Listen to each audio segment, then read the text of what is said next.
C'est sans doute une des questions qu'on entend le plus souvent dans cette émission. Vous allez faire quoi pour mon pouvoir d'achat ? Eh bien, ce soir, on vous répond. Madame, monsieur, bonsoir. Bienvenue dans QR, le débat.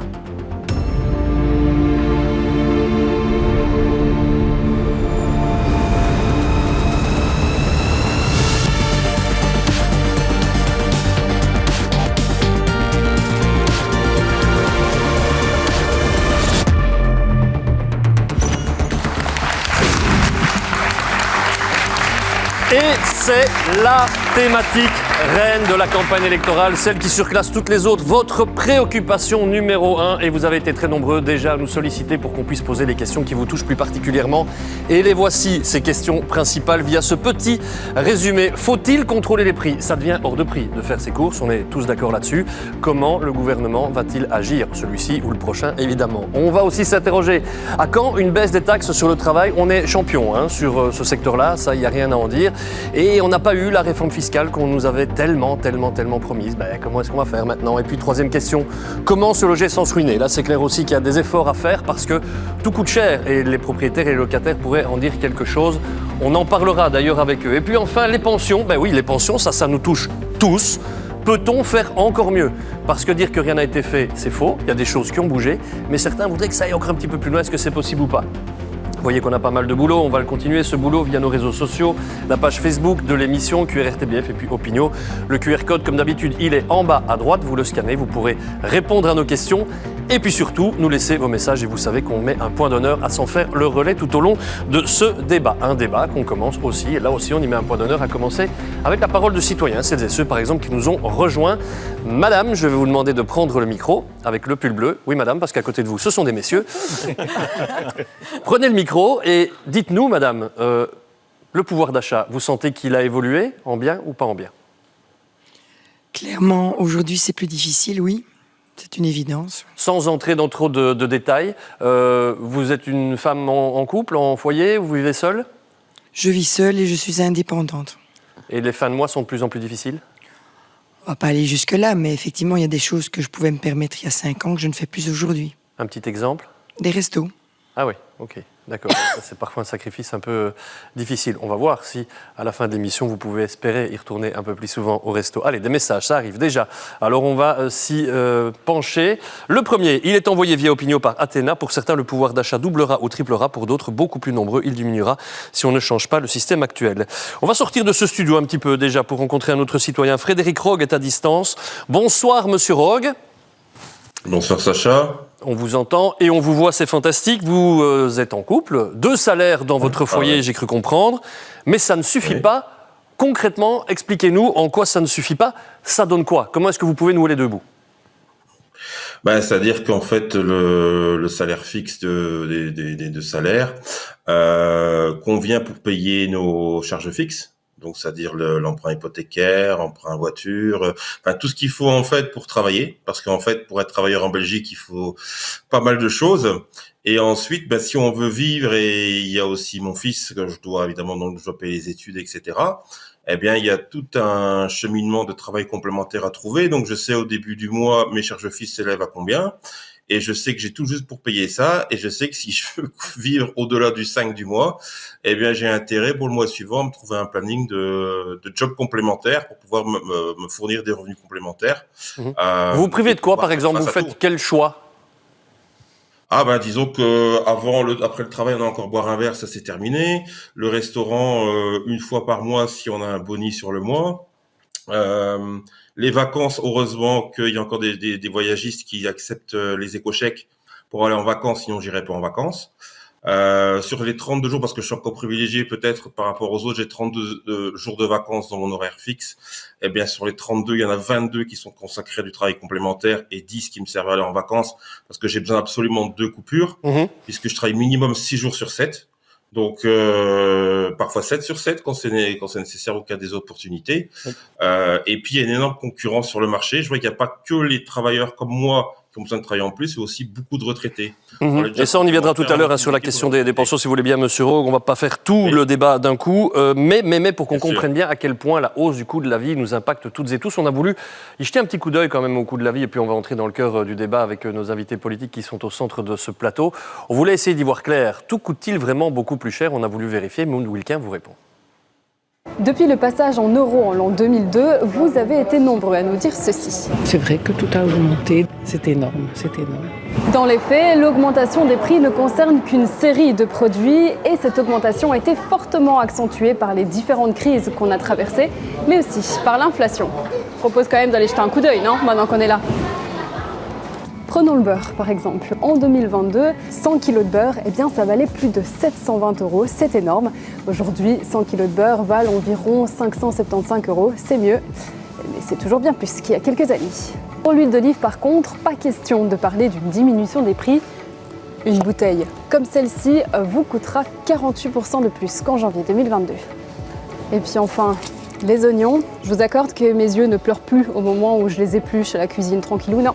Ils pleurent quand je passe à la caisse, parce que ça coûte 78% de plus qu'en janvier 2022. Mais même si cela vous paraît difficilement observable, eh bien, selon Testachat, le prix du caddie diminue depuis plusieurs mois. L'Observatoire des prix s'est penché chez nous sur l'évolution de ces prix. Il a pris son temps, hein. Ça a pris des mois. Les produits alimentaires non transformés et les produits distributeurs sont généralement meilleurs marchés en Belgique, c'est ce qu'il conclut. La donne est différente pour les produits de marque qui sont souvent plus onéreux de notre côté de la frontière. Bonsoir Philippe Ledan, vous êtes économiste chez ING. L'inflation, elle fait de gros dégâts chez nous, plus ou moins qu'ailleurs, diriez-vous ? Moi, j'aurais tendance à dire probablement ici, certainement dans la vague d'inflation qu'on a eue, moins qu'ailleurs. Parce que, ok, l'inflation a été un peu plus élevée en Belgique que dans d'autres pays, surtout sur la composante énergie. Mais par contre, en Belgique, on a un mécanisme que les autres pays n'ont pas, c'est l'indexation des revenus, qui permet de faire suivre l'évolution des revenus à l'évolution des prix. Alors bien sûr, dans une situation particulière, chacun va dire oui, mais enfin ça ne compense pas, etc. Mais imaginez simplement, allez, je prends un cas, l'Allemagne. Imaginez simplement que dans ce pays où il y a eu une inflation grosso modo la même que chez nous, mais bien sûr, il y a eu des salaires qui ont augmenté suite à des négociations, mais dans la vague d'inflation, il n'y a pas eu, les revenus n'ont pas suivi l'évolution des prix. Donc, quand on fait cette comparaison par rapport à nos pays voisins, bien sûr qu'il y a eu un choc de pouvoir d'achat, mais relativement à d'autres pays, moi j'aurais tendance à dire qu'on s'en sort pas trop mal. Et c'est important de poser le débat en ne disant pas de manière très simpliste, l'herbe est toujours plus verte ailleurs, ce n'est pas le cas, et merci de l'avoir démontré.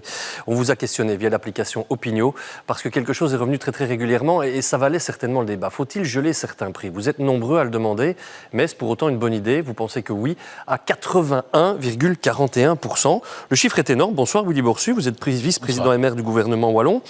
On ne compte plus le nombre de Belges qui disent, et vous avez vu la proportion, c'est pas un sondage, mais c'est généralement une bonne vision de l'opinion publique. Ce gel des prix, le MR n'est pas chaud, pourquoi? Bonsoir tout d'abord, d'une part parce qu'il faut agir effectivement pour faire baisser ou en tout cas pour limiter les accroissements, pour peser sur les prix. Mais la meilleure façon de faire, c'est d'agir évidemment sur les causes qui entraînent ces augmentations de prix. Quelles sont-elles? Le coût de l'énergie, très souvent, il intervient d'ailleurs régulièrement en cascade, entraînant alors des augmentations des coûts de production, de stockage, d'acheminement. Les éléments de taxation complémentaires, lorsque on ajoute non seulement de la TVA, mais des taxes diverses, ça représente évidemment des coûts supplémentaires en ce qui concerne ces biens de consommation. 3, agissons en ce qui concerne la transparence. Luttons contre les pratiques commerciales éventuellement déloyales, ce qui pourrait impacter négativement le prix. On a dans certains secteurs une régulation du prix. Le secteur de l'eau, par exemple, une autorisation est nécessaire pour augmenter le prix de l'eau, mais on observe que ce mécanisme est un mécanisme qui n'a pas empêché un certain nombre d'augmentations parce que les effets, les causes que je décrivais se sont vraiment manifestées de façon extrêmement importante. Donc oui, pour le combat, évidemment, pour diminuer, pour peser sur les prix, mais choisissons vraiment les bons moyens, les bons outils pour ce faire. faire. Je reviens vers vous dans un instant, mesdames et messieurs, pour interrompre un tout petit peu et pour encore bien éclairer nos téléspectateurs, notamment par rapport à ce qui va suivre, parce qu'il y a beaucoup de propositions, je sais, très concrètes, notamment sur la question des TVA et sur des produits d'impérieuse nécessité. Bonsoir Caroline Sautio, vous êtes responsable opération chez Cyrus Insight. Alors Cyrus Insight, madame Sautio, on peut en parler un tout petit peu. Vous faites ce qu'on appelle du géomarketing. Je vais résumer en disant que vous analysez ce qui se passe au niveau du comportement des clients en fonction des zones géographiques. Et c'est important, moi j'ignorais vos activités, vous m'avez dit, il y a quelque chose qui est très clair, c'est qu'on constate nettement que le fossé entre les ménages qui ont les moyens et les ménages qui n'ont pas de moyens, il s'agrandit ce fossé, et vous avez un exemple très concret. Tout à fait. Donc, on a déjà discuté de plusieurs éléments ce soir. Quand on regarde, en effet, les revenus qui sont en hausse constante, mais les prix de l'alimentation également sont en hausse. Quand on regarde ça avec une certaine hauteur, on voit que finalement, ces courbes, elles augmentent de la manière très similaire. Donc, on pourrait en conclure que finalement, la part que les ménages dépensent à des aliments reste constant au fil du temps. Or, justement, au niveau des revenus, on constate qu'il y a des énormes disparités. L'écart entre les revenus les plus faibles et les plus élevés est très grand. Et quand on va vraiment regarder la part, justement, dédiée à l'alimentation, c'est là qu'on voit des grosses nuances.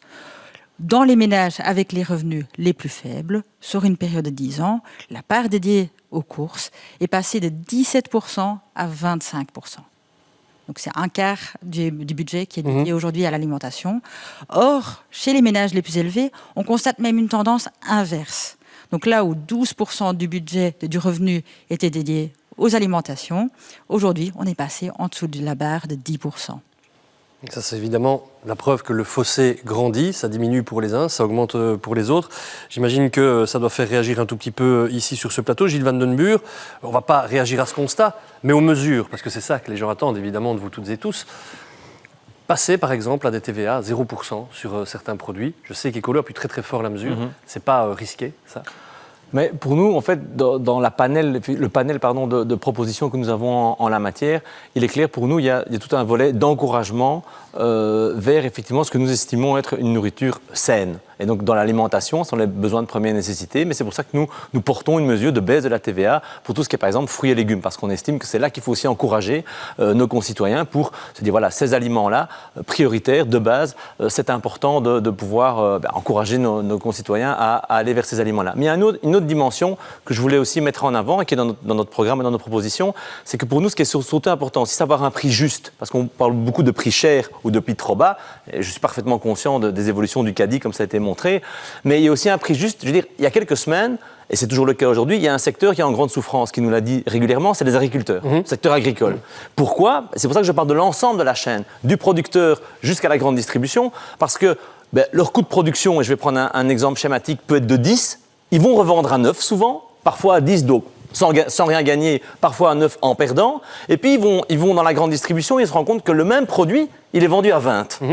Et donc, pour nous, là, il y a vraiment un levier politique qu'il faut mettre en œuvre. Il faut que ces personnes, ces agriculteurs, ces agricultrices gagnent leur vie correctement. Donc, il n'est plus question qu'ils vendent à perte. Ça, c'est une première chose. Donc, qu'ils gagnent quand ça coûte 10, vendent 12, 13, etc.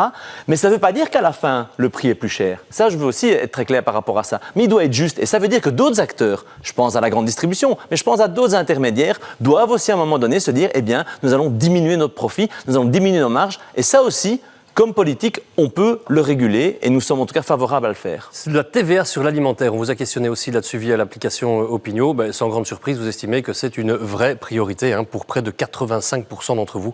Il faut une baisse de TVA sur certains prix de produits alimentaires. Je sais, Karine Lallieu, merci d'être avec nous, ministre en charge de la lutte contre la pauvreté, ministre des pensions, double casquette pour les doubles questions qu'on a à vous poser ce soir, il y a du boulot. Je sais que 0% sur certains produits alimentaires, c'est OK pour vous. Vous allez un peu plus loin, considérant que ça ne doit pas être uniquement l'alimentaire. Alors, ça ne doit pas être uniquement l'alimentaire parce qu'effectivement, il y a aussi des produits d'hygiène et aussi des produits pour la protection menstruelle des femmes, par exemple, qui coûtent très cher. Et qu'est-ce qu'on voit dans tous les sondages, dans tous les témoignages, notamment des femmes, c'est qu'elles réduisent immédiatement, quand elles sont mères d'enfants, en famille monoparentale, les soins pour elles-mêmes. Ça veut dire on diminue les soins hygiéniques, la précarité menstruelle, elle est bien réelle dans notre population féminine. Et donc, effectivement, on est pour une TVA à 0% dans les fruits, légumes, les biens essentiels, mais aussi sur des produits essentiels au niveau hygiène et au niveau protection menstruelle. D'ailleurs, dans l'aide alimentaire, avant, il n'y avait que des produits alimentaire, comme ça se dit, de l'aide alimentaire. Dès que je suis arrivée, j'ai investi aussi dans, effectivement, les produits hygiéniques, tant pour les enfants, pour les femmes, que pour les aînés d'ailleurs, pour les pensionnés, parce qu'il y a aussi des fuites urinaires ou autre chose. Je suis désolée de parler comme ça, mais c'est une réalité, ça coûte très cher pour la population et il faut avoir accès. Et nous voulons aussi un bouclier qualité-prix. Ça veut dire qu'à un moment donné, c'est une liste d'aliments courants qui doivent être déterminés à un moment donné dans un dialogue et dont le prix doit être plafonné et qui doit être accessible dans l'ensemble de la grande distribution et reconnaissable de la grande distribution. Et donc, les citoyens pourront aller vers ces produits s'ils ont des difficultés. Donc, il faut faire différents types de mesures. Toutes ces mesures sont déjà sur la table du Parlement, mais on ne trouve pas de majorité pour faire voter ces mesures pour le moment. Allez, on croise les doigts pour que ça se fasse. Christine Mailly, secrétaire générale du réseau wallon de lutte contre la pauvreté. Où êtes-vous, Madame Mailly? Dans mon dos. Voilà. Réduction de taxes, je voulais vous entendre avant de donner la parole à Sophie Merck sur cette question. Vous dites oui, je crois, mais attention, ça dépend sur quoi? Parce que vous voyez un petit danger sur les réductions de taxes. Oui, alors agir évidemment sur l'accès à l'alimentation, aux produits d'hygiène, à l'énergie, aux médicaments, pour prendre ces 4 catégories de produits-là, il faut absolument le faire, vous venez de le dire à travers les chiffres. On peut agir de toutes sortes de façons, en effet. Alors on peut toucher à la TVA, en effet, mais si on touche à la TVA, on y touche au bénéfice de tout le monde. Donc ceux qui ont un gros portefeuille ont aussi le bénéfice de la réduction de TVA, et on peut se demander si c'est véritablement juste quand on entend les écarts qui ne cessent de se creuser, qu'on disait tout à l'heure. Alors si on veut toucher à la TVA, parce que c'est compliqué de la réguler en fonction des revenus, évidemment, en la diminuant sur certains produits, pourquoi pas, mais alors on doit travailler sur les produits de luxe, par exemple, ou on doit travailler sur le prix des médicaments, en travaillant sur les sociétés pharmaceutiques, sur la détermination des prix, sur les empêcher d'avoir le pouvoir comme ils l'ont sur la marchandisation de la médication, etc. On doit travailler sur la TVA de l'énergie. Oui, peut-être une TVA de l'énergie basse, mais pour qui? Et donc, les gros consommateurs d'énergie, qui sont en général les grands pollueurs, c'est-à-dire les gens aux revenus les plus élevés, qui ont un standing de vie qui les conduit à une consommation forte, peut-être qu'eux, ils doivent avoir des plafonds avec une TVA supérieure à partir d'un moment quand d'autres en ont une inférieure. Donc je veux dire, jouer sur la TVA, ça ne peut pas être vider les caisses de l'État et ça ne peut pas être creuser les inégalités. Donc si on joue de façon uniforme, on creuse les inégalités et on sait que creuser le patrimoine financier et le patrimoine immobilier dans lequel les plus aisés peuvent investir, c'est continuer à agrandir les inégalités. Sophie Merck, députée fédérale pour le PTB, merci d'être avec nous. Vous souscrivez à ce qui vient d'être dit, des TVA à 0%, ça vous convient ? Oui, et je constate d'ailleurs qu'aujourd'hui aussi PS et Écolo le défendent. Moi, j'étais déjà ici au mois de décembre pour le défendre. Et voilà, je veux quand même aussi dénoncer le fait qu'aujourd'hui, on vient dire qu'on veut effectivement agir sur les prix. Mais finalement, j'ai constaté qu'au niveau de cette législature, on n'a rien fait au niveau des prix. Que ce soit le prix de l'énergie qui a explosé, le prix des aliments aussi qui a augmenté. Oui, à un moment donné, vous avez mis le tarif social élargi, mais vous l'avez supprimé pour beaucoup de gens. Moi, je suis contactée encore aujourd'hui par des gens à qui on a supprimé le tarif social dans un deuxième temps. Donc, je crois que le gouvernement a tout quand même globalement laissé aller. Oui, il y a eu des petites mesures, ça oui, mais je veux dire, les prix, on n'a pas agi sur les prix dans le concret, sauf sur quoi on a agi, c'est sur les salaires. Parce qu'aujourd'hui, il faut savoir qu'en Belgique, oui, on a l'indexation des salaires, mais je pense que beaucoup de gens en témoignent, ça ne compense pas entièrement la perte du pouvoir d'achat. Et on a en Belgique une loi qui bloque les salaires.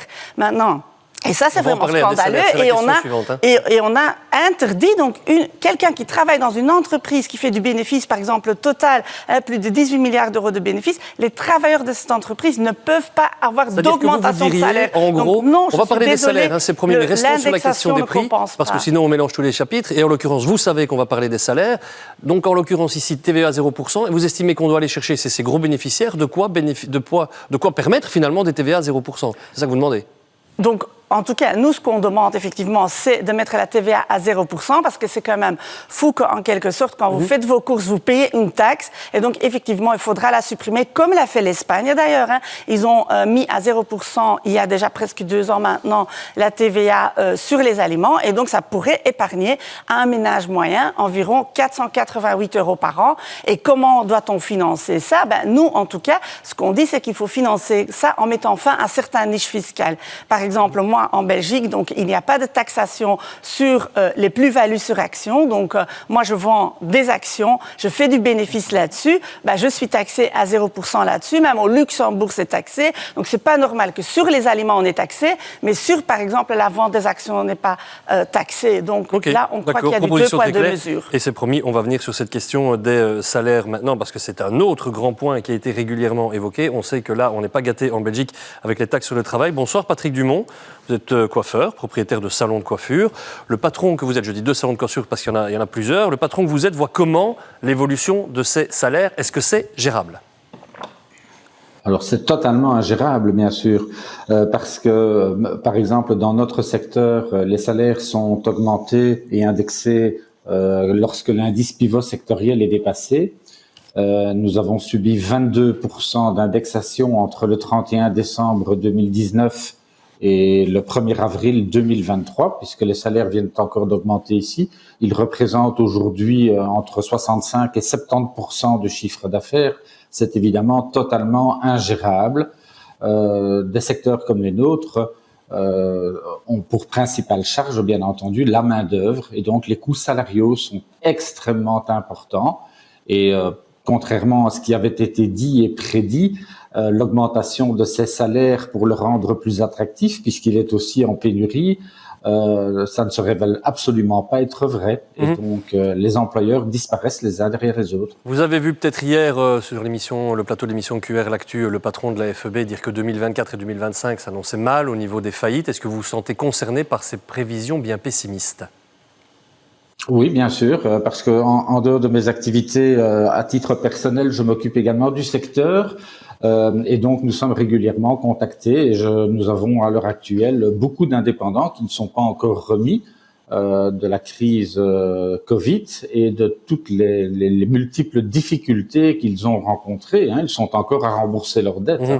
On croise les doigts évidemment pour vous et pour tout le secteur. Vous connaissez toutes et tous, j'imagine sur ce plateau, la série Moi Ministre qu'on vous propose dans le cadre des élections où des citoyens, sur le terrain, des acteurs de terrain, viennent proposer à des gens élus ou des ministres quelques solutions, quelques pistes.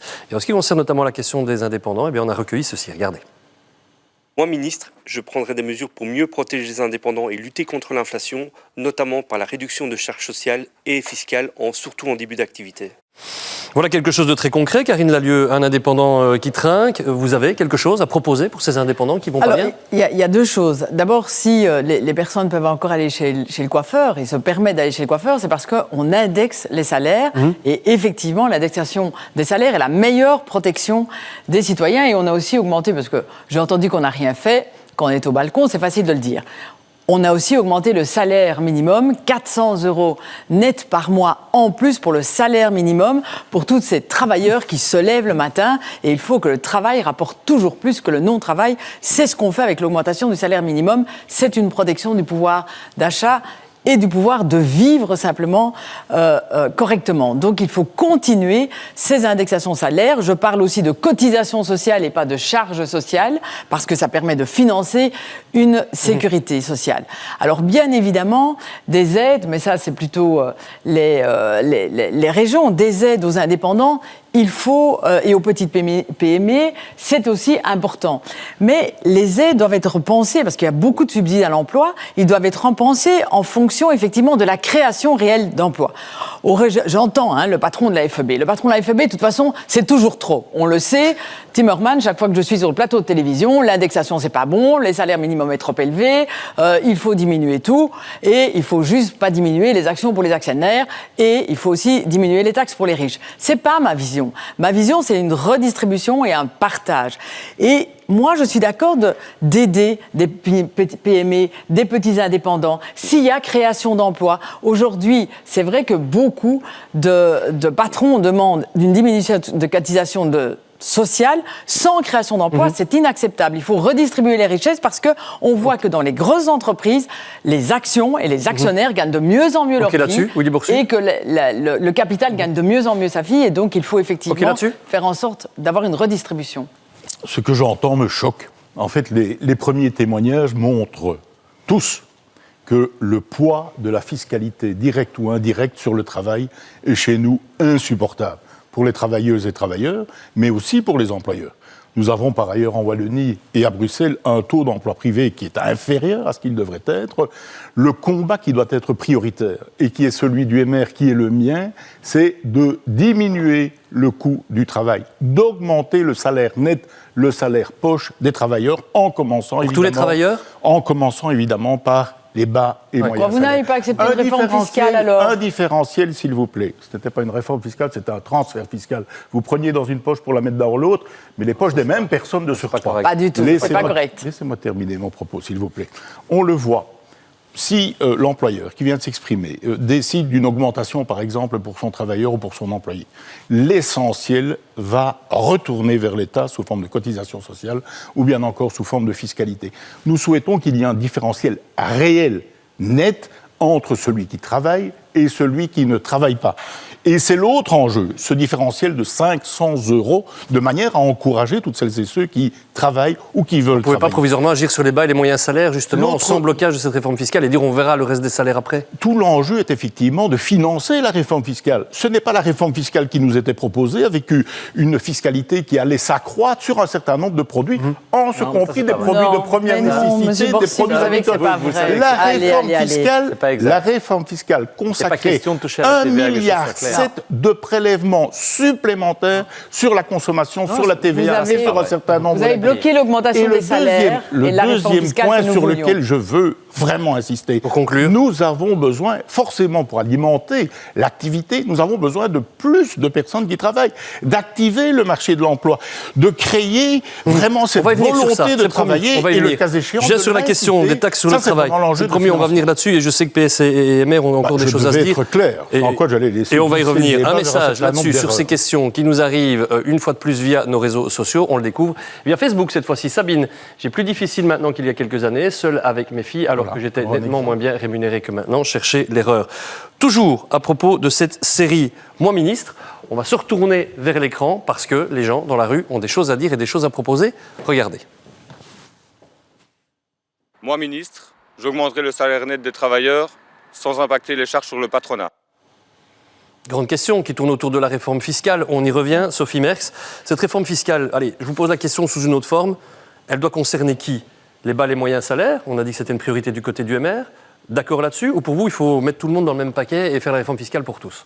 Je voudrais tout d'abord dire qu'effectivement, donc, au sein du gouvernement, ils n'ont pas su se mettre d'accord pour une réforme fiscale qui diminuerait donc, la fiscalité sur les salaires, alors qu'ils se sont bien mis d'accord pour, par exemple, augmenter les accises sur la facture d'énergie, 250 € par an en moyenne pour un ménage. Je veux dire, là, si c'était pour taxer les gens, ils se sont vite mis d'accord. Ça a été réglé en 3 jours au Parlement. Et ce que vous dites sur la fiscalité, c'est vrai, je pense. Aujourd'hui, notre pays est un vrai enfer fiscal pour les travailleurs. Normalement, les charges sur le travail, effectivement, les impôts, on paye vite 30-40% d'impôts, mais il y a aussi tous les taxes indirectes, voilà, taxes poubelles, on a parlé de la TVA, tout ça, tout ça. Tout le monde le connaît, on a fait des tas d'émissions là-dessus, ne revenons pas sur le constat, oui, ma question elle est très concrète. Là où je suis pas d'accord, ou bas et moyens salaires. Non, mais là où je suis pas d'accord avec ce que M. Borsu a dit, lui, il dit tout le monde est beaucoup taxé, mais il a oublié de parler de certaines personnes.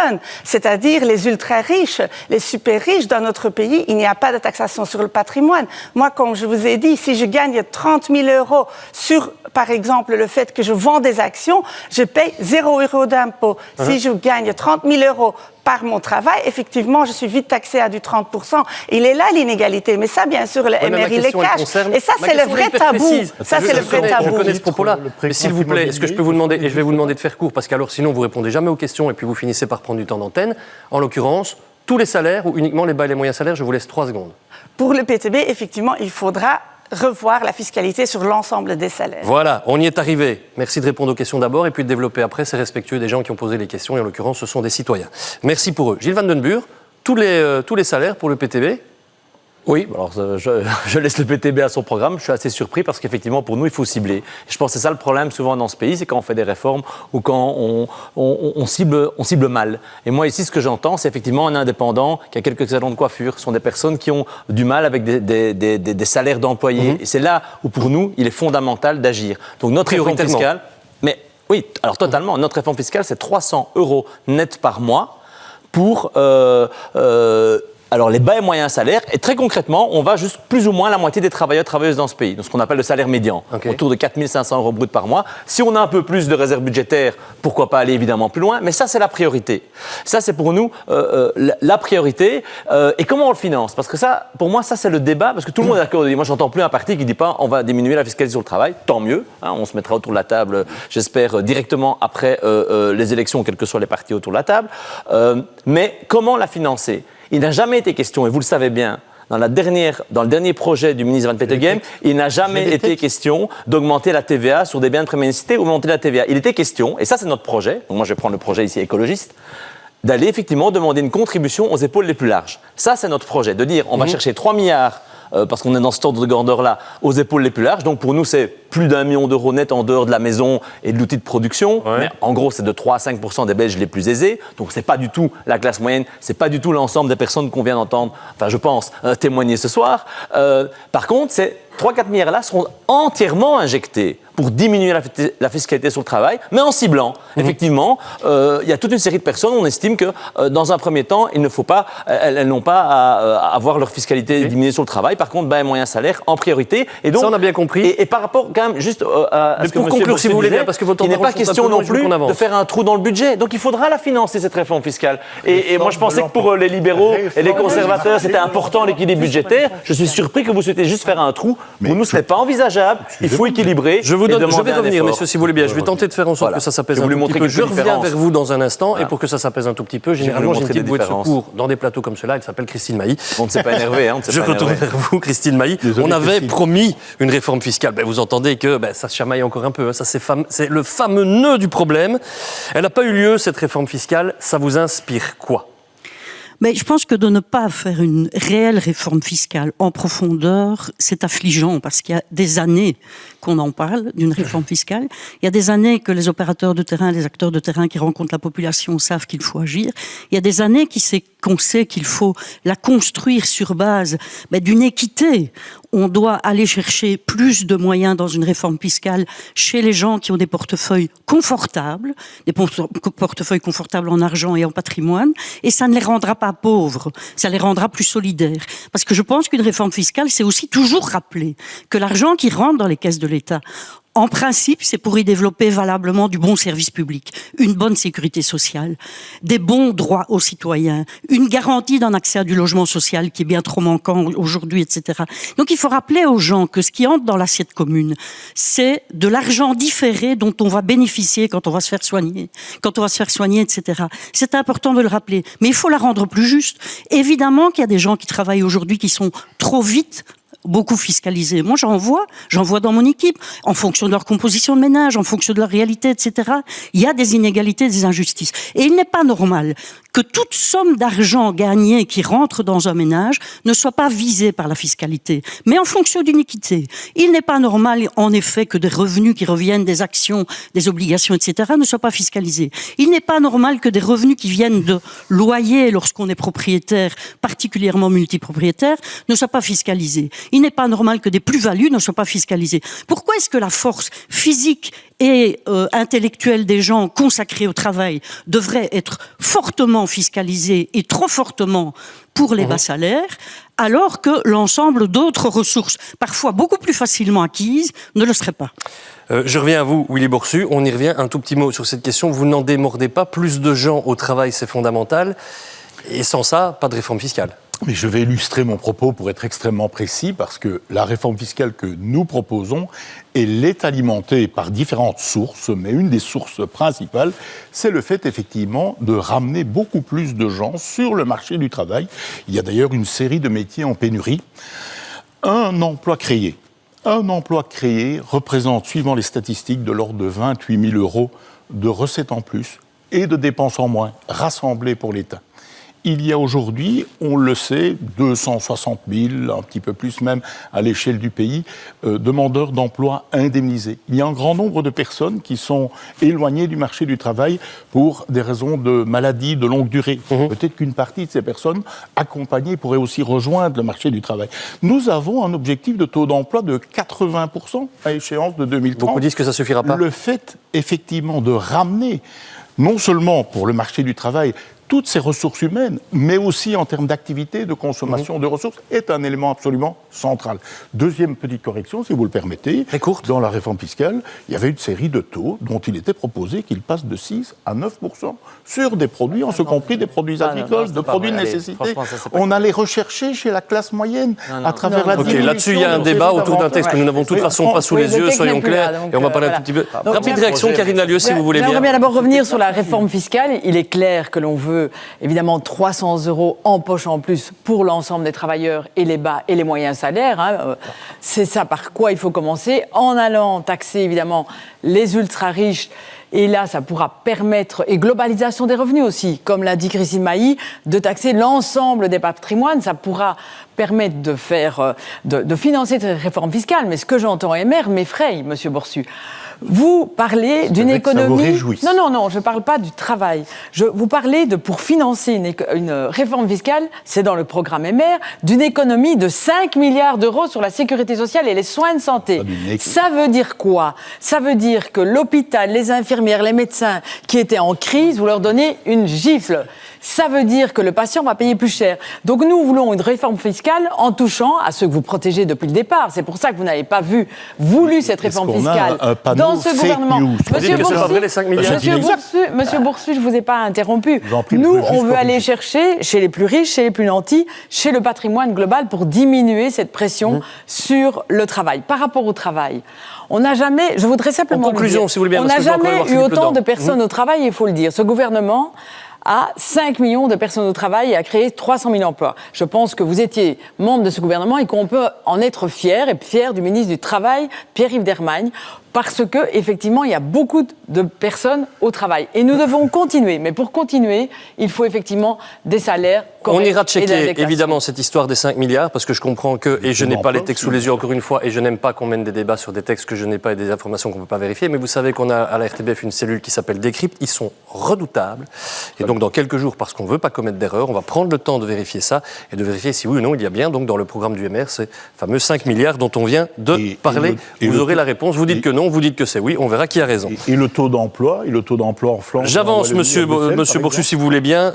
On peut passer par une autre piste, Philippe Ledan, que celle d'emploi, je dirais, d'une réforme fiscale. Parce qu'il faut des emplois créés, c'est certain, mais quel type d'emploi il faudrait idéalement chez nous? Oui, je pense que ça, c'est un élément important.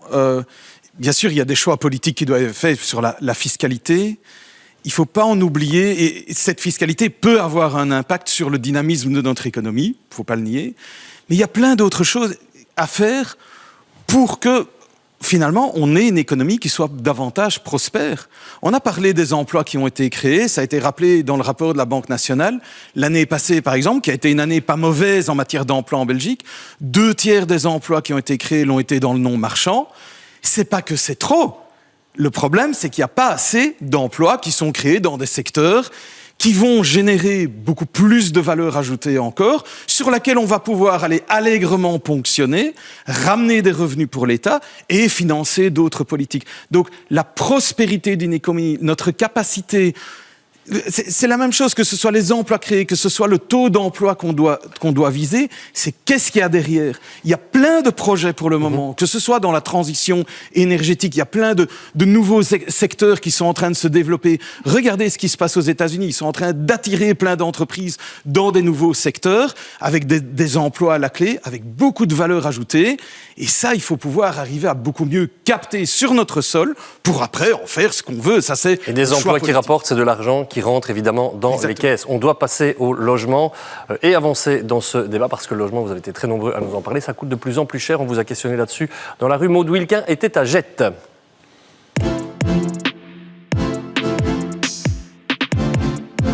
Je suis propriétaire avec mon conjoint. Puis locataire. Votre loyer représente une part importante de votre rémunération? Oui, à peu près 40%. Un peu plus d'un tiers. facilement un tiers et demi. Les loyers ici à Bruxelles sont exorbitants en fait. Si tu n'as pas 2 salaires, ils te prennent plus. Mon avenir proche ce serait de retourner sur la Wallonie. Je savais déjà depuis 2012 que je cherche le loyer. Il n'y a pas de loyer. Difficile d'acheter ou de louer. Pour moi, c'est impossible. Nous, finalement, on s'en est sortis et ça a fonctionné. Maintenant, je pense que ça reste compliqué. On entend dans notre entourage que c'est difficile. Oui, c'est pas évident d'avoir un prêt. Ouais. Il faut 20-30 000 euros déjà, donc c'est pas donné pour tout le monde quand même. Surtout pour nos petits-enfants. Il faudrait que ça change quand même, parce que les gens souffrent. Faut que ça change. Bonsoir, monsieur. Le loyer, c'est quelque chose de compliqué pour vous ? Dans l'absolu, pas vraiment, mais je paye quand même à presque 700 euros en région bruxelloise pour un studio de 35 mètres carrés. 35 mètres carrés, 700 euros. Oui. Ça fait évidemment cher du mètre carré. Un tiers de mes revenus, je suis fonctionnaire, donc financièrement, ça va, je ne suis pas dans le rouge, mais j'ai peur pour l'avenir quand même. Vous estimez que c'est un peu abusif ? Oui et non. Je sais qu'il est très bien situé dans un bon quartier, mais... Et s'il y avait une grille contraignante des loyers, pas indicative contraignante, ça ferait baisser votre loyer ? Je pense, oui. Vous êtes pour, du coup ? Dans mon cas, oui, je suis pour. Oui. Madame, même question à vous. Vous êtes propriétaire, vous, je pense. On a un petit peu discuté avant le début de cette émission. On va vous donner le micro. Vous êtes propriétaire, donc vous savez de quoi on parle quand on parle de grille contraignante des loyers. La propriétaire que vous êtes, elle est plutôt pour ou elle est plutôt contre ?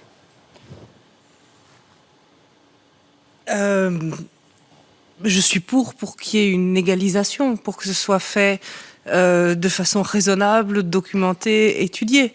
Oui. Mais si cette grille contraignante des loyers vous oblige à baisser les loyers que vous imposez à vos locataires de, je sais pas moi, 15-20%.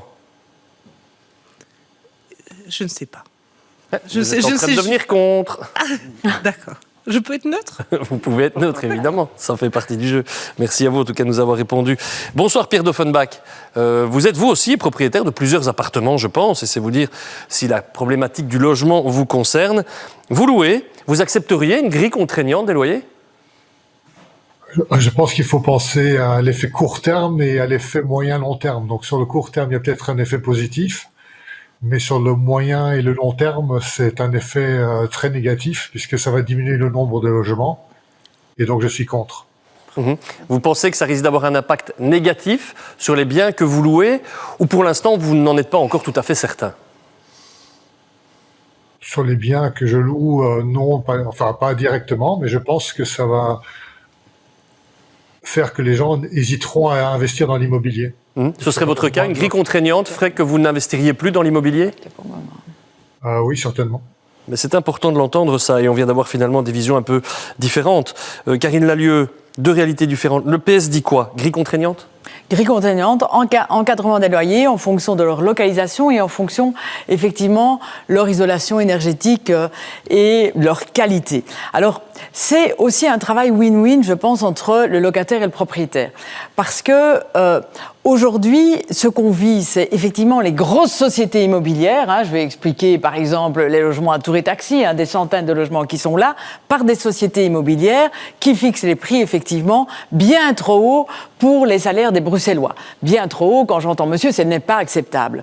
Donc, ce qu'il faut faire, c'est faire en sorte de travailler, et notamment que les petits propriétaires soient aussi assurés et rassurés par rapport au financement du loyer, par rapport à leurs propres locataires, par rapport à leurs droits. Parce que le logement est un droit pour le locataire, mais c'est aussi une protection pour le propriétaire. Et donc, nous sommes pour cet encadrement. Et si jamais le propriétaire a peur, il y a toujours les agences immobilières sociales sur lesquelles ils peuvent travailler et permettre de réguler les loyers. Message via nos réseaux sociaux qui nous arrivent là encore, et cette fois-ci c'est via Facebook ou via Opinion, c'est via Facebook. Si la grille ne tient pas compte de l'état réel du logement, de la qualité des équipements qu'on vous impose, alors pourquoi, se demande Anne. Écolo n'est pas super emballé, je pense, sur cette question d'une grille contraignante. Mais de nouveau, ici, il y a un panel de propositions à mettre en place. Je suis aussi bruxellois.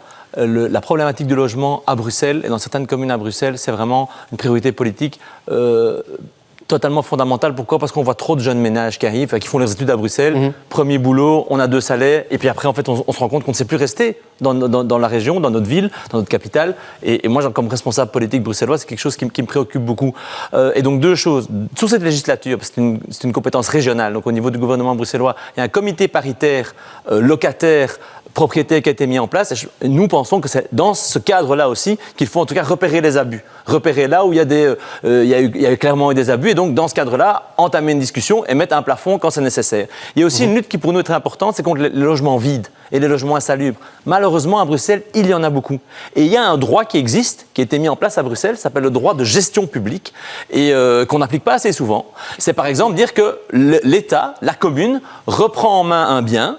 Alors, le propriétaire reste propriétaire, mais il refuse généralement, il est insalubre, mal isolé, et donc la commune fait les travaux, et puis elle la donne en gestion à une AIS, donc une agence immobilière sociale, pour justement le louer à des personnes qui ont besoin, et on se rembourse sur les travaux d'isolation par rapport à ça. Semi-public, semi-privé. Vous demandiez des solutions concrètes, ça c'est une solution très concrète, qui est trop peu appliquée, et elle est appliquée, il se fait dans ma commune, à Ixelles, par notre échevine écolo du logement, mais donc des solutions existent, mais il y en a plusieurs, et il faut vraiment un panel de parler de ça et de propositions, parce que regardez là aussi pour qu'on comprenne bien de quoi on parle, l'évolution du prix moyen des biens immobiliers en Belgique par rapport aux revenus disponibles par habitant, c'est pas difficile, ce sont des courbes qui ne font qu'augmenter. Regardez, pour une maison d'habitation, plus 413% depuis 1995, pour les appartements, plus 265%, et puis on a le revenu disponible par habitant, regardez comment il a évolué et vous voyez le différentiel, c'est assez inquiétant. Christine Mailly, un petit coup d'œil là-dessus, se loger ça devient un luxe, dit-on, on l'entend de plus en plus. Il paraît qu'on peut même devenir pauvre à cause du logement. Oui, c'est vraiment une angoisse chez les gens. Alors c'est une angoisse chez les gens les plus pauvres, c'est une angoisse chez les gens qui s'appauvrissent, c'est une angoisse dans la classe moyenne aujourd'hui, parce que alors que le logement devrait être un élément de sécurité qui permet de s'installer dans la vie pour être rassuré, aujourd'hui c'est devenu un élément d'insécurité. On n'est plus sûr qu'on va pouvoir le garder en payant son loyer régulièrement. Il y a aujourd'hui des expulsions qui sont purement et simplement appliquées par impossibilité pour les gens de pouvoir assumer le paiement régulier de leur loyer. Parfois les gens arrivent à payer un morceau, etc. Donc on a de la pauvreté qui est générée exclusivement par cette porte d'entrée-là. Donc c'est une vraie question majeure qui doit être au cœur du débat et ça doit être une préoccupation centrale des prochains gouvernements régionaux. Et je dois dire d'ailleurs que par rapport aux propriétaires qui craindraient une régulation des loyers, qu'ils regardent les propriétaires qui confient leurs biens aux agences immobilières sociales, que je sache, alors qu'ils touchent moins de loyers, je ne vois pas que ces propriétaires se plaignent en disant finalement je ne reçois pas un loyer suffisamment élevé pour en retirer quand même un profit. Or, ils touchent un loyer plus bas que ce que les gens pratiquent en général parmi les propriétaires. Grille contraignante, pour ou contre ? Oui, tout à fait pour. Je ne comprends d'ailleurs pas pourquoi le PS dit aujourd'hui être pour, mais ne l'a pas appliqué. Parce alors qu'on n'a pas obtenu de majorité, mais nous, on se bat à l'intérieur d'un gouvernement. Mais il n'y a pas le MR à Bruxelles quand même, donc je ne comprends pas. Voilà, à chaque fois, on est d'accord, mais finalement, dans la pratique, je vois que ça ne se fait pas maintenant. Pour nous, ce qui est important par rapport au loyer, c'est une grille contraignante des loyers. Mais si on veut réellement aussi garantir un droit au logement, on doit aussi agir en tant qu'acteur public du logement. Et donc là, on voit qu'effectivement, il y a très peu de logements sociaux qui se créent, alors qu'une ville comme Vienne, par exemple, il y a 60% de la population qui vit dans un logement public. Et donc, quand vous avez beaucoup de logements publics, non seulement beaucoup de gens peuvent y accéder, mais vous pouvez aussi influencer les prix sur le marché. Parce que l'offre augmente. Le fait qu'il y a beaucoup de gens qui vivent dans un logement public, il n'y a pas que les pauvres qui y vivent. Et donc, c'est quelque chose qui est tout à fait rentable ou qui peut vraiment fonctionner. Et on a un bel exemple. Et puis, ce qu'on pense aussi, c'est que quand on a des promoteurs immobiliers, il faut leur imposer aussi des contraintes. Donc, nous, ce qu'on propose, c'est de dire, OK, vous voulez construire, par exemple, 40 appartements, un tiers, vous choisissez le prix, un tiers, vous devez les proposer à des prix abordables pour des ménages qui veulent acheter un premier bien, et un tiers, ce sera des logements sociaux. Et ainsi, on peut rééquilibrer les choses. Même question à vous, finalement, Willy Borsu, comme ça on aura fait le tour de table sur cette grille contraignante ou facultative. Mais sur ce plateau, j'ai l'impression qu'il suffit de décréter une loi, un texte, une ordonnance pour régler un problème. Ça ne se passe jamais comme ça. Notre approche en Wallonie, d'ailleurs avec le ministre du Budget Adrien Dolimo, le ministre du Logement Christophe Collignon, a été de multiplier un certain nombre de mesures pour soutenir l'offre de logement. Et j'observe que, certes, la situation est difficile en Wallonie, on l'a bien illustré, mais elle est catastrophique à Bruxelles. En ce qui concerne les mesures, elles sont nombreuses. D'une part, elles consistent à développer des partenariats publics-privés, à soutenir l'offre de logement, à développer les agences immobilières sociales. Petite nuance, les propriétaires acceptent effectivement un loyer diminué, mais ils ont la garantie du paiement et aussi la garantie du vide Garantie locatif. par les autorités publiques. Hein. Garantie par les autorités publiques. J'ai moi-même été président longtemps d'une agence immobilière sociale.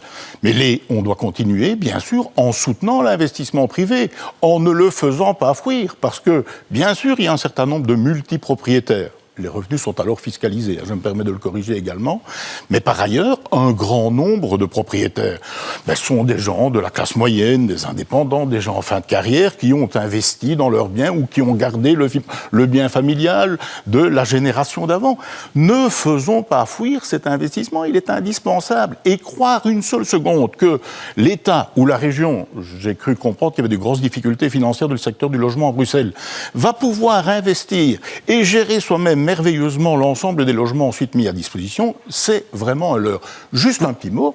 Et nous avons avancé, désolé, deux phrases. Si vous m'y autorisez, je pense qu'elles sont informatives. En Wallonie, nous avons d'une part mis en place la grille indicative du logement, mais en intégrant la dimension isolation, puisque les coûts indirects du logement sont très importants, et avons adopté en première lecture une lutte pour lutter contre un texte pour lutter contre les abus, par exemple en ce qui concerne le refus de location suivant les Caroline Sautio, je reviens avec vous en matière de pouvoir d'achat. Caroline Sautio, en matière de pouvoir d'achat et de logement. Je voudrais qu'on vienne un tout petit peu se placer aussi au niveau des gens et pas rester. On va les laisser tranquillement discuter. Restez avec moi, vous allez voir ça. On va être plus tranquille. Caroline Sautio, en matière de pouvoir d'achat et de logement, c'est important aussi de se remettre par rapport à la réalité que vivent les gens. Des différences nord-sud, ne serait-ce que dans l'équipement qui permet d'économiser de l'énergie, donc d'économiser tout court. C'est quoi ce que vous avez constaté ? Et tout à fait, on voit en effet qu'il y a des disparités en termes d'équipement, mais là, de nouveau, il faut d'abord regarder le côté revenu. Donc, on a déjà dit qu'il y avait des gros écarts de revenus en Belgique, mais d'un point de vue géographique, c'est tout à fait vrai. Et donc, il est important de savoir que les revenus des ménages sont nettement plus élevés en Flandre qu'en Wallonie et encore plus faibles sur Bruxelles. Ce pouvoir d'achat, finalement, donne la capacité aux ménages en Flandre d'investir plus rapidement dans certains dispositifs comme des panneaux solaires qui vont à nouveau permettre d'alléger leur facture énergétique et donc à nouveau améliorer leur pouvoir d'achat. Constat assez clair, on a des moyens, on peut investir dans ce qui nous permettra d'économiser plus tard. On va avancer dans ce débat parce qu'on a pris un tout petit peu de retard. Et la quatrième question, elle concerne tout le monde. Ce sont les pensions. Et là, croyez-moi, toutes les générations sont concernées. Là aussi, on a fait un petit moi ministre sur les pensions. Et il y a quelqu'un qui a une petite idée. Regardez. Moi ministre, j'augmenterai le montant des petites pensions. Et après toute une carrière d'avoir été taxé, je ne taxerai plus les pensionnés. Rendons à César ce qui appartient à Karine Lallieu. En l'occurrence, les pensions minimum, ça c'est fait. Je ne sais pas d'où c'est venu ça, mais en l'occurrence, ça c'est fait. Très clairement, ça a été enfin confirmé. Et donc, dire que la Vivaldi ne fait rien, ça c'est évidemment pas vrai du tout. Il y a eu en plus des bonus pensions, on ne va pas refaire le détail ici, mais là, on vient d'entendre quelqu'un qui dit, tiens, il faudrait ne plus taxer les pensions. Alors, ça fait un peu rêver, mais dans la pratique, est-ce que c'est réalisable ou est-ce que vous avez une autre piste pour aller un peu plus loin que ce qui a déjà été décidé ? Évidemment, on a augmenté la pension minimum de manière considérable, 350 € net par mois pour la pension minimum, c'est important. Il y a le bonus pension pour les travailleurs actuels, ceux qui continuent à travailler, non pas après l'âge de la pension, comme j'entends, mais après leur première date de départ à la pension. Ils pourront avoir un bonus jusqu'à 22 600 € net justement d'impôts et net de cotisations sociales, c'est important pour augmenter le taux d'emploi dont on parlait, mais avec des mesures positives et pas négatives. C'est effectivement cette mesure. Et on a augmenté aussi la pension des femmes, surtout celles qui travaillent à temps partiel. C'est indispensable parce qu'elles ont des petites pensions. Alors après, effectivement, il y a d'autres propositions encore. Aujourd'hui, il y a ce qu'on appelle le taux de remplacement, c'est-à-dire quelle est la différence entre votre dernier salaire et la pension que vous recevez. Eh bien là, on aimerait augmenter le taux de remplacement des pensions des salariés et des indépendants. Parce qu'on a fait des grands efforts pour les indépendants.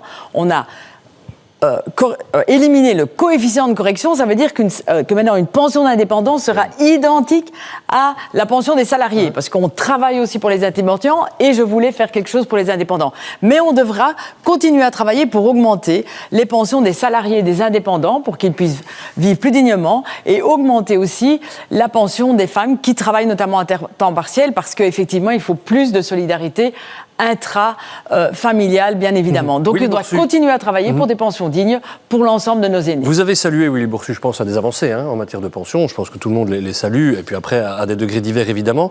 Mais vous pensez qu'on peut aller plus loin sur quoi ?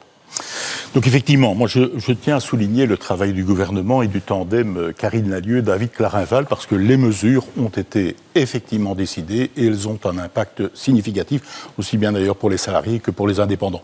Certainement deux sujets où on peut continuer à progresser. D'une part, votre intervenante l'a bien indiqué, le fait d'augmenter la quotité exonérée d'impôts pour tout le monde fait que, quand je dis pour tout le monde, bien évidemment, les premiers bénéficiaires en ce qui concerne les revenus les plus bas ou les plus moyens sont aussi les retraités. Donc ça veut dire que la pension nette en poche continue à augmenter, premier élément. Et deuxième élément sur lequel on doit travailler, je fais le lien avec le marché du travail. C'est vraiment à la fin de la carrière, les systèmes qui permettent de continuer à travailler partiellement et par ailleurs d'être, si je puis dire, dans un rythme de travail qui ralentit. Nous lançons par exemple l'idée de la pension à mi-temps, par exemple, ou bien encore de régimes qui continuent à se développer pour concilier alors un travail dont le temps est réduit par semaine, par exemple. Vous êtes pour la diminution collective du temps de travail ? Pour la fin de carrière, Monsieur Boursu ? On vous rejoint alors. On vous rejoint. Merci beaucoup. D'obtenir un accord sur ce plateau. Oui. Non, ça n'arrive pas. Vous voyez que vous partagez la vision socialiste. Ne nous trompons pas. La diminution dont j'ai entendu parler de la bouche de votre président, c'était quelque chose comme 32 heures semaine, mais en payant 38, c'est évidemment quelque chose de totalement irréalisable. Par contre, le fait de travailler positivement à des mesures, on le voit d'ailleurs dans le secteur des infirmières, par exemple, ou d'autres professions, des mesures qui permettent d'encourager, de permettre de rester plus longtemps au travail en diminuant, en ralentissant, dont ce système de la pension à mi-temps me semble mériter d'être travaillé dans une future coalition, quels que soient les partenaires. J'avance, pardon, et je vous demanderai de faire très très bref, Sophie Merckx et Gilles Van den Burg, là-dessus. Les pensions, petit coup d'œil, et ça ne veut pas dire que vous n'êtes pas satisfait de ce qui a été fait, mais on parle de l'avenir et de la faisabilité encore d'avoir un système de pension long terme. C'est la question opinion. On peut jeter un petit coup d'œil. En ce qui concerne l'avenir des pensions, vous êtes très inquiet ou inquiet. Regardez, là aussi, le chiffre est assez gratiné. On est à une très très grosse majorité de gens inquiets sur la faisabilité du système. On y viendra avec Philippe Ledent dans un instant. En ce qui concerne une défiscalisation des pensions, la question elle est encore très très concrète. Et pardon, je dois vous demander d'être très court, 30 secondes chacun si vous voulez bien. Pour une défiscalisation des pensions ou contre une défiscalisation des pensions ? Mais pourquoi pas ? Alors, c'est pas dans notre programme en tant que tel, mais c'est quelque chose qu'on peut discuter. 2 points d'attention pour nous que je mets en avant. Les périodes assimilées, en particulier pour les femmes. Pour nous, ça a été un vrai combat pour écolo. Et on assume, et on est fiers. Et on est fiers vraiment du bilan sur les pensions de ce gouvernement. Donc, comme quoi on peut faire, à 3, on peut faire aussi des choses bien de temps en temps. Je pense que c'est bien de le dire. Donc, les périodes assimilées pour les femmes, pour les carrières à temps partiel, pour quand on a des accros dans la vie aussi, pouvoir quand même toucher une pension juste à la fin de sa carrière, c'est fondamental. Et la deuxième chose, c'est aussi en lien avec les fins de carrière. Aujourd'hui, trop souvent, des personnes qui ont plus de 55 ans, parfois on les met un peu de côté sur le monde du travail. Et ça, pour nous, c'est pas acceptable. Donc, on est pour un plan tandem, c'est-à-dire la personne qui a plus de 55 ans diminue son temps de travail et on met un jeune, pied à l'étrier, qui peut prendre ce temps de travail. Et dans aussi la logique de compagnonnage, c'est quelque chose qui se fait dans le monde marchand. Nous le souhaitons aussi généraliser. Sophie Merckx, je repose la question. D'un prime abord, en faveur d'une défiscalisation des pensions, ça vous paraît trop risqué ? Non, parce que ça dépend de la hauteur de la pension. Quand j'entends des députés allant jusqu'à 9 000, même aujourd'hui c'est 7 800 € de pension, oui, on peut taxer des pensions à cette hauteur-là, je pense. Mais effectivement, il faut travailler au fait que les petits revenus ou les plus bas revenus sont moins taxés de manière globale. Maintenant, par rapport au bonus pension dont Mme Lallieu parle, donc effectivement, quelqu'un qui va travailler plus longtemps va recevoir un bonus pension. Après sa pension, Mme Merckx, ne dites pas des choses non c'est vraies. Quand vous avez droit à la pension anticipée, vous la prenez pas et vous travaillez plus longtemps. Et vous travaillez plus longtemps, à ce moment-là, vous recevez le bonus pension. Mais moi, je vous pose la question, les gens... Ça va profiter à qui, ça ? Parce que c'est justement les métiers pénibles qui ne savent pas en profiter. Une personne, je crois, sur 5 va décéder avant l'âge de 65 ans dans un métier pénible. Pardon ? On n'a toujours pas de liste claire et officielle de métiers pénibles. Non, mais je veux dire, ce genre de mesures, effectivement, on dit aux gens, vous devez encore travailler plus longtemps. Non, ne dites pas ça, vous devez travailler... Excusez-moi, Madame Lallieu, je dis j'ai droit à ma pension anticipée. Là, le texte existe. Donc, ce n'est pas une obligation pour le travailleur. Je le répète. Ce n'est pas une obligation, mais pour le toucher, il doit travailler 3 ans de plus. Il ne doit pas travailler. Sinon, il peut travailler 2 jours de plus et il l'aura aussi. Je m'excuse. Il n'aura pas 22 000 € en travaillant 2 jours de plus. Effectivement, Vous savez, quand c'est 3 positif, ans de plus. vous savez ce que vous aimez démolir? Quand on fait des choses positives pour Non, les parce que travailleurs, je dis alors que vous n'avez encore rien fait pour c'est- ces travailleurs Madame- depuis 40 ans. Madame Quand on fait Lallieu, des choses positives, vous les critiquez. C'est ça que je ne supporte Non, plus. je dis que- On agit et on essaye d'agir. Que tout soit parfait, non. C'est pour ça qu'on va continuer à prendre nos Je vous responsabilités. demande à qui va Mais profiter arrêtez, ce bonus ça va profiter pension. à beaucoup de gens. Et je Oui, peux vous mais garantir que c'est beaucoup de les métiers personnes pénibles m'arrêtent vont dans pas la en rue. profiter, Et Madame pour les Lallieu. métiers pénibles, qu'on soit clair. Et ça vous fait Je voudrais apparemment...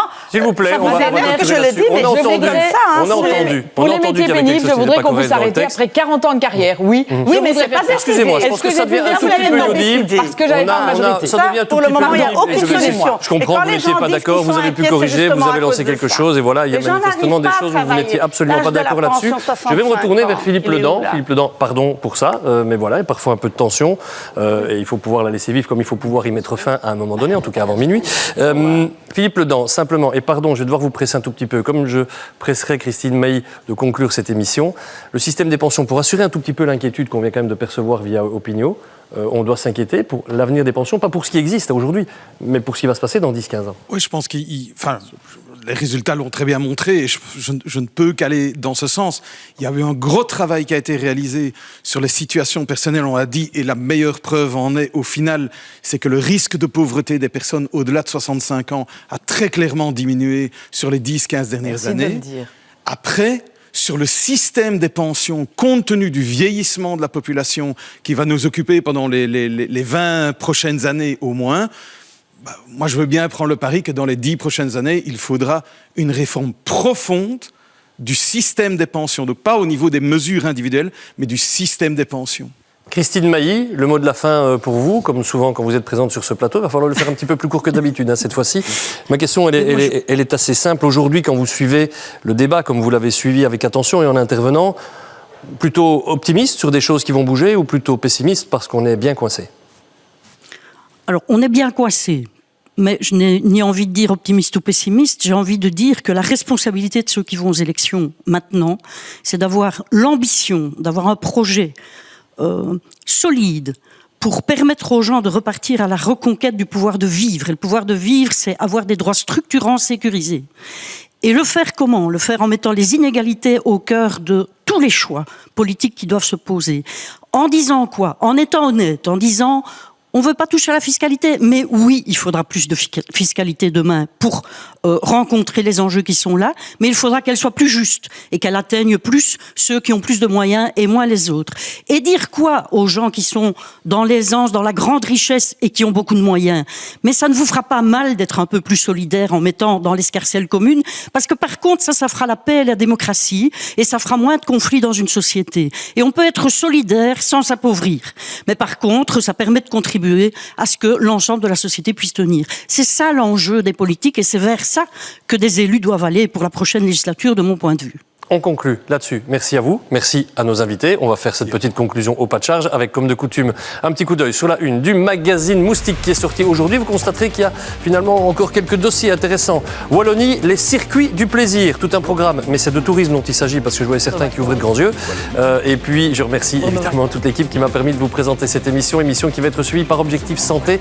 On se retrouve la semaine prochaine. Nous serons en prime time, en direct du Parlement européen avec plein de jeunes qui s'intéressent à la politique et qui ont des choses à dire à celles et ceux qui seront les élus de demain. Excellente fin de soirée, pardon d'avoir débordé. Ciao, ciao.